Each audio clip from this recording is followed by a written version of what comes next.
देखिए, हमारे साथ स्थानीय विधायक हैं और इनसे अभी जानेंगे कि आचार संहिता है लगी हुई और एक स्थानीय विधायक के कारण जो है क्या मतलब भूमिका आप लोग की होती है आचार संहिता में? नहीं, आचार संहिता में कुछ इलेक्शन कमीशन का गाइडलाइन है और उसके मूल रूप से है कि कोई प्रचार प्रसार आप जो है अगर सार्वजनिक जगह पर कर रहे हैं तो आपको एसडीओ से परमिशन लेना है। साउंड ध्वनि विस्तारक यंत्र लाउड स्पीकर का यूज़ करना है तो बिना परमिशन का आप नहीं कर सकते हैं कहीं भी। और फिर आचार संहिता में है कि कोई आपका जैसे डेवलपमेंट का कोई वर्क है तो उसका शिलान्यास उद्घाटन आप नहीं कर सकते हैं। मतलब जनता का कौन कौन से काम अभी फिलहाल आचार संहिता में रुक गए हैं? मेरे कंस्टिट्यूंसी में आचार संहिता में कोई काम नहीं रुका, इसीलिए कि सरकार ने उसको सैंक्शन कर दिया। तो मेरा तो काम था सिर्फ शिलान्यास करना, शिलान्यास के भरोसे काम नहीं रुकती है।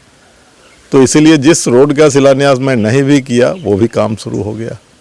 मतलब तो पब्लिक का काम हो ही रहा है। पब्लिक का काम हो रहा है।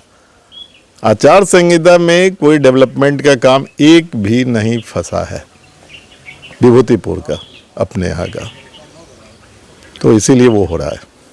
अभी मतलब अब नया एजेंडा आपका क्या रहेगा कि आप किस मतलब एजेंडे को लेकर जो है लोगों से वोट वगैरह के लिए अपील मतलब मांग करेंगे या जाएंगे लोगों के बीच? नहीं, लोगों के बीच में जाएंगे। विभूतिपुर एक विकसित विभूतिपुर, नवनिर्माण विभूतिपुर की तरफ बढ़ो। और उसके कई चीज़ें हैं।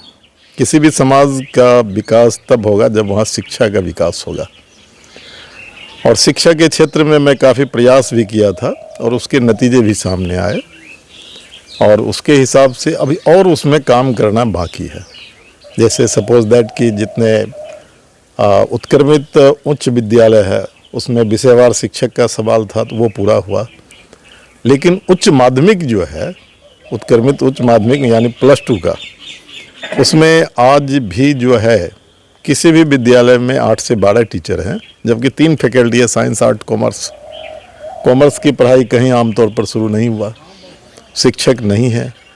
विषयवार शिक्षक जो है वो करना, और फिर उसके लिए संसाधन मतलब उसका इंफ्रास्ट्रक्चर जो है, भवन, प्रैक्टिकल रूम, लाइब्रेरी, एक सुसज्जित +2 का एकदम बिल्कुल उसका कैंपस होना, ये सब चीज़ जो है आगे आने वाले समय में मेरे जिम्मे होगा। प्लस DBKN कॉलेज जो एक सुदूर देहात का हमारा विभूतिपुर है, मैं काफ़ी प्रयास किया तो इस बार जो है अच्छा बच्चे भी आंदोलन किए, नतीजा निकला कि एक हिंदी में जो है PG की पढ़ाई शुरू हुई। लेकिन मेरा मानना है कि सिर्फ हिंदी काफ़ी नहीं है।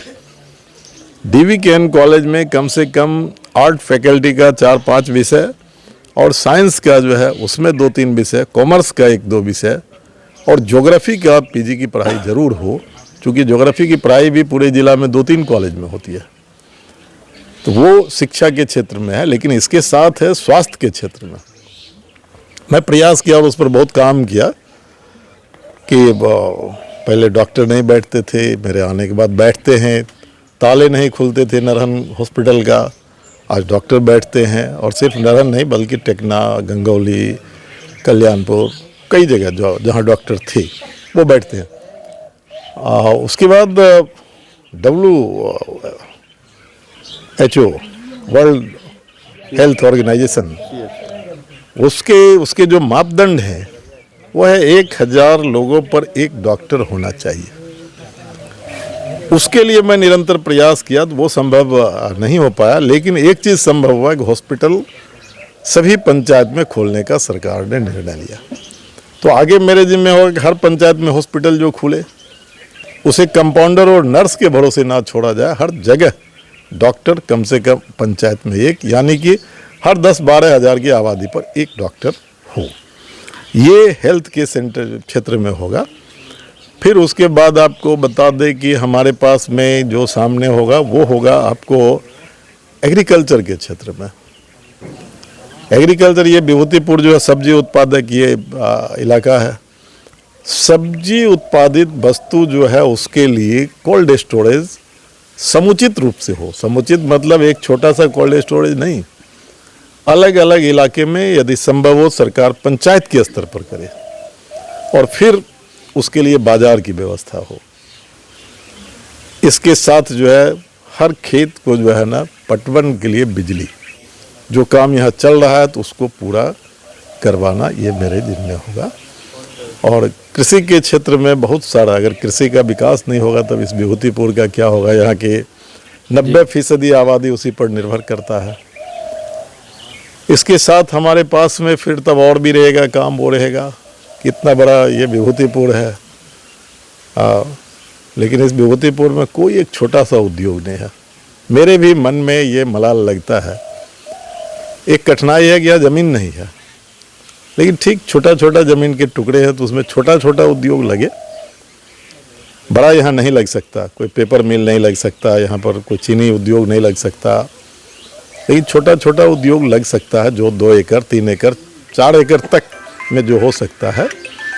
तो उसके लिए मेरा प्रयास होगा कि इसमें हम लोग लगे। फिर कुछ और भी काम है, जैसे सिंघिया स्टेशन जो है जाम की समस्या रहती है जी बिल्कुल, तो वहाँ फ्लाईओवर जो है हड़ाल में हो, ये लाइफ लाइन है विभूतिपुर का, उसकी व्यवस्था हो।